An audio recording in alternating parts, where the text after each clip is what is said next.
ଦ୍ୱାଦଶ ସ୍କନ୍ଧ ପଞ୍ଚମ ଅଧ୍ୟାୟ ପରୀକ୍ଷିତ ବାଚ କହେ ପରୀକ୍ଷ ନୃପମଣି ଭଉନି ଶୁଣ ମୋର ବାଣୀ ତୋର ମୁଖ ଜ୍ଞାନ ମାନ ଶୁଣି ଶ୍ରୁତିରେ କଲିପାନ ଘୋର ସଂସାରୁ ଧାରିଲ ବିଷ୍ଣୁର ଚରିତ କହିଲ ଏବେ ସନ୍ଦେହ ମୋର ମନ ତକ୍ଷକ କରିବ ଦଂଶନ ଏ ଦଂଶିବ ଲୋଚନେ ଦେଖିବେ କେମତେ ଦେହ ସମର୍ପିବେ ଏଣୁ ମୋ ଚିତ୍ତେ ଭୟ ପାଇ ତୁମ୍ଭ ଛାମୁରେ କହିଲଇ ଦୁଃସହ ସଙ୍କଟ କଷଣ ଏଥିରୁ କର ପରିତ୍ରାଣ ହେମନ୍ତ ରାଜା ମୁଖ ଶୁଣି କହନ୍ତି ସୁକ ମହାମୁନି କହନ୍ତି ଶୁଣ ରାୟ ଶ୍ରୀ ଭାଗବତର ନିର୍ଣ୍ଣୟ ଏ ଭାଗବତ ଆଦ୍ୟନ୍ତରେ ହରି ବର୍ଣ୍ଣନ ବିଶେଷରେ ଭଗବାନ ପ୍ରଭୁ ପୁରୁଷ ମିୟ ରୂପେ ପରକାଶ ଯାହାର ଅନୁଗ୍ରହେ କରି ବ୍ରହ୍ମା ଜନ୍ମିଣ ସୃଷ୍ଟି କରି ଯାହାର ସ୍ୱରୂପ ହୋଇଣ ସତ ଗୁଣରୁ ବିଷ୍ଣୁ ଜନ୍ମି ସଂସାରେ ପ୍ରବର୍ତ୍ତନ୍ତି ପାଳନ ରଚନା କରନ୍ତି ତମ ଗୁଣେ ଈଶ୍ୱର ରୂପେ ସଂସାର ନାଶେ ମହାକୋପେ ଶୁଣ ପରୀକ୍ଷ କ୍ଷିତିପତି ମରିବୁ ବୋଲି ଯେଉଁ ଭୀତି ପ୍ରାଣୀ ତା ଅଜ୍ଞାନେ କରନ୍ତି ତୁ ଏବେ ଛାଡ଼ ଏହି ଭ୍ରାନ୍ତି ଜନମ କୌଣସି ଦିନ ନୋଇଛ ତୁମ୍ଭେ ରାଜନ ଆଗରେ ଜନମ ନୋଇବ ବର୍ତ୍ତମାନରେ ନ ମରିବ ଅହିକେ ଜାତ ନୋଇ ଅଛ ଜନମ ନୋଇଥିଲା ପଛ ଉତ୍ପତ୍ତି ସ୍ଥିତି ଯାର ନାହିଁ ବିନାଶ ହୋଇବ କି ପାଇଁ ପୁତ୍ର ପୁତ୍ରାଦିଏ ତୋର କେହି ଯେ ନୁହନ୍ତି କାହାର ସମ୍ପତ୍ତି ଐଶ୍ୱର୍ଯ୍ୟର ମତ ବାସୁଦେବ ମାୟା ସଂଜାତ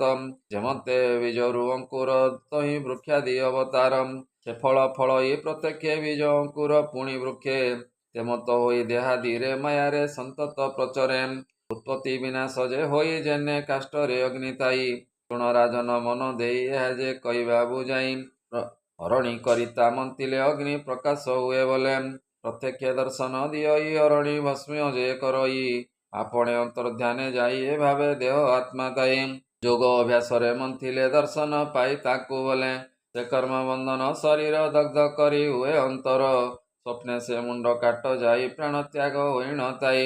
ନିଦ୍ରା ଭଙ୍ଗେ ସେ ମିଥ୍ୟା ହୋଇ ଏ ଭାବେ ଜନ୍ମ ମୃତ୍ୟୁ ଦୁଇ ଏ ଆତ୍ମା ଦେହରେ ବିଲଗ୍ନ ଜନ୍ମ ମରଣ କାହିଁ ସଙ୍ଗ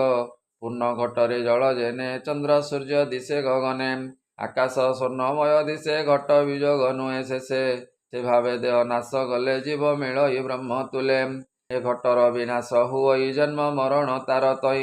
ଜୀବ ଅବିନାଶୀ ବୋଲାଇ ପୁଣି ସେ ପ୍ରକାଶ ହୁଅଇ ଦେହ ଗୁଣ କର୍ମ ସୃଜଇ ଆଗେ ଯାହା ସେ ବିଚାରଇ ସେ ସର୍ବ ମାୟା ଅନୁଭବ କେବଳ ଦେହ ମାତ୍ର ଭୋଗ ମାୟା ଦେହୀର ଅନୁଷ୍ଠାନ ଦେହ ସଂଯୋଗ ବିଯୋଗେଣ ଦୀପର ବିଜିତା ଯେମନ୍ତ ତୈଳ ଯୋଗେ ଅଗ୍ନି ଜ୍ୱଳିତ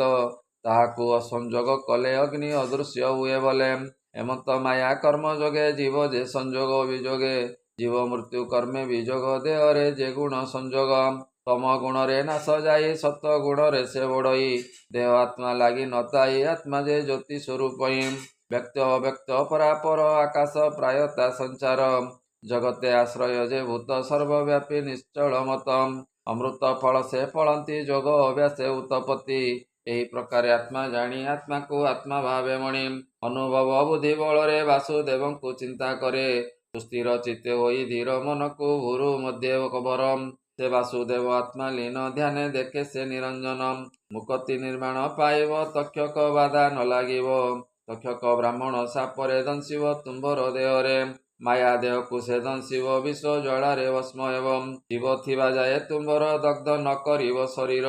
ମୃତ୍ୟୁ କାଳେ ମାନେ ପୁଣ ଭୋଗ ନୁହେଁ ତୁମ୍ଭ ଦେହଣ ତୁମ୍ଭେ ଯେ ମୃତ୍ୟୁର ଈଶ୍ୱର ଅବିନାଶୀ ଜିତ ତୁମ୍ଭର ତେଣେ ମୃତ୍ୟୁ ଭେଦ ନ କର ଜନ୍ମିଲେ ମରଣ ନିଜର ନିକର ଯେବେ ଆପଣାକୁ ଚିହ୍ନଇ ମୁଁ ପରମ ବ୍ରହ୍ମ ହିଁ ଅଟଇ ପରମ ବ୍ରହ୍ମ ନିରାକାର ଜ୍ୟୋତି ଶରୀର ଲୀନ କର ନିରାକାର ବ୍ରହ୍ମ ସ୍ୱରୂପୀ ପରମ ପଦ ଅଛି ବ୍ୟାପୀ ସେ ରୂପ ଚିହ୍ନି ଆତ୍ମା ଧ୍ୟାନେ ଲୟ ଲଗାଇ ନିରଞ୍ଜନେ ଆତ୍ମା ଆତ୍ମଭାବ ଜାଣଇ ସୂକ୍ଷ୍ମରେ ବ୍ରହ୍ମ ଭାବ ପାଇ ସେ ନିରାକାରେ ଲୀନ ହୋଇ ଚାରି ପ୍ରଳୟ ଶଙ୍କା ନାହିଁ ଶୁଣ ରାଜନ ପୁଣ୍ୟ ଦେହା କହିବା ତୁମ୍ଭ ଆଗେ ବ୍ରହ୍ମ ସାପୁ ତକ୍ଷକ ଆସି ତୁମ୍ଭର ଚରଣ ଯେ ଦଂଶି ସେ ବିଷ ଅଗ୍ନିରେ ଦେହ ଦହି ହୋଇବ ଭସ୍ମମୟ ଯେ ତାଙ୍କୁ ନ ଦେଖିବ ତୁମ୍ଭ ଦେହ ଜୀବ ନଥିବ ଯୋଗାଗ୍ନିରେ ତୁମ୍ଭ ଶରୀର ପ୍ରକୃତି ଜିଣିବ ତପ୍ତର ପରମ ପଦେ ଯାଇଥିବ ସେ ଆତ୍ମା ଦେହ ନ ଦେଖିବ ହେମନ୍ତ ତକ୍ଷକ ସ୍ୱଭାବେ ଋଷି ବାକ୍ୟ ପ୍ରତିପାଳିବେ ଏଣୁ ତୁମ୍ଭ ଚରଣେ ଘାତ ତକ୍ଷକ କରିବ ନିୟତ ମାୟା ଶରୀର ନାଶ ଜୀବ ଜଗତ ପ୍ରତ୍ୟକ୍ଷ ଦେଖିବ ଏକାକାରେ ଦର୍ଶନ ଭାବ ନିରାକାର ଲୀନ ହୋଇବ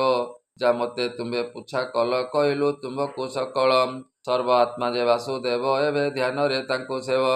ମୌନ ବ୍ରତ ହୋଇ ବସ ପଦାର ବିନ୍ଦେ ମନରସ ଲୟ ଲଗାଅ ଏ ଶରୀରେ ନିର୍ବାଣେ ମିଶ ମୁକ୍ତ ଦ୍ୱାରେ ହେମନ୍ତ ସୁଖଦେବ ବାଣୀ ଆନନ୍ଦେ ପରୀକ୍ଷିତ ଶୁଣି ଆନନ୍ଦେ ହୋଇ ପୁଲକିତ ନିବେଶୀ ଶିରେ ବେନିହସ୍ତ ପରୀକ୍ଷିତ ବାଚ ହେ ପ୍ରଭୁ ପରମ ପୁରୁଷ ମହିମା ନ ଜାଣଇ ଶେଷ ତୁମ୍ଭର ଭାବ ତୁମ୍ଭେ ଜାଣ ତୋ ବିନା ନାହିଁ ପରିତ୍ରାଣ ତୁମ୍ଭ ଚରଣେ ମନ ମୋର କାଳେ ରହିବ ଚକ୍ରଧର ଆଶା ବିଶ୍ୱାସ ବାନା ତୋର ମୋ ଆଶା ରଖ ତୋ ପୟର ନମସ୍ତେ ଦେବ ନାରାୟଣ ଭବ ଜଳରୁ କର ତ୍ରାଣ